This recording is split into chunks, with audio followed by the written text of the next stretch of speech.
think the reason the standards are so high for the women is because it's the women themselves setting up the standards. I think we women are harsher on women when we are unable to fulfill our roles and our responsibilities in the relationship. And I think also it's quite unfair that when a man commits an infidelity, it's sort of assumed that it's part of his nature and we're supposed to tolerate it. And it's actually discussed in the film, diba? Like, we are strong, intelligent women.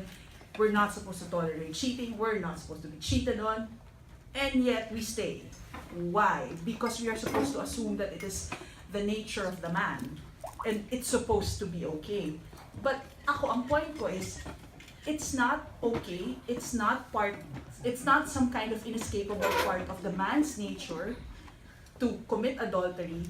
And neither is it part of the woman's nature. I think fidelity should be expected of both partners, and not just in marriage actually. I think a big reason why a lot of marriages fail is because we think we're only supposed to be faithful in marriage. You're supposed to be faithful even before marriage. And I think what people also forget is that when you commit an infidelity, you're not just unfaithful to the partner, you're first unfaithful to yourself. Kasi ang expectation mo naman sa sarili mo, hindi lang sa partner mo, is that you can commit. So the moment you turn away from the commitment, before you say that you're unfaithful to your spouse, you're unfaithful to yourself.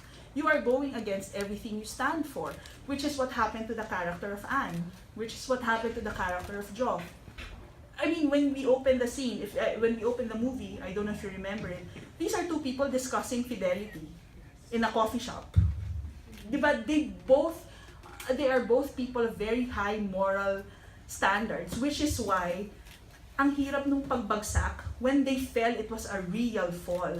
And there was a sense of brokenness. Not just the relationship was broken, they became broken as people. And when Anne is reacting to the fact na hindi niya kayang itolerate yung cheating, not because she felt rejected or betrayed, but because it went against everything she stood for and everything she understood about the world. So, I think yung discussion dito ng infidelity, it's not just as simple as nangati yung asawa, pagkabit, or nasakta. Hindi lang dinidiscuss siya on the level of emotions, it's also discussed on the level of principle. Everything that's happening here, the effect of a broken home and all of these decisions on the child, I always say that because hindi ako married, I've never been in a relationship, whenever I write a movie with infidelity, and by the way, I don't call it an infidelity movie, I call this a family drama. Because I refuse to see it as a movie lang about infidelity. It's a movie about a family going through something horrible, a family going through loss and tragedy. Whenever I write movies like this, I always have to write it from the point of view of the child, because that's what I am. I am a child. In as much as all of us are children, we are all someone's children. So I always constantly have to write it from the point of view of the child.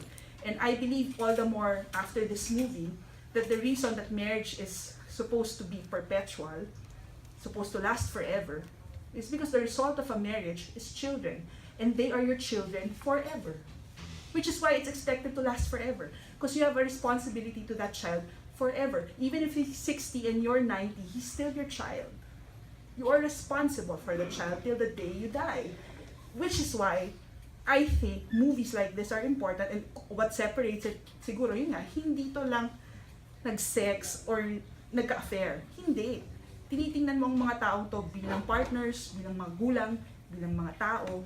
So, sa akin, yun yung difference, coming from a writer. But I think the difference more, you will be able to figure that out as an audience. I'd like to believe, more than me talking about it, you know what the difference is as opposed to yung ibang pelikulang nakita niyo na. O direk, ang haba na sinabi ko.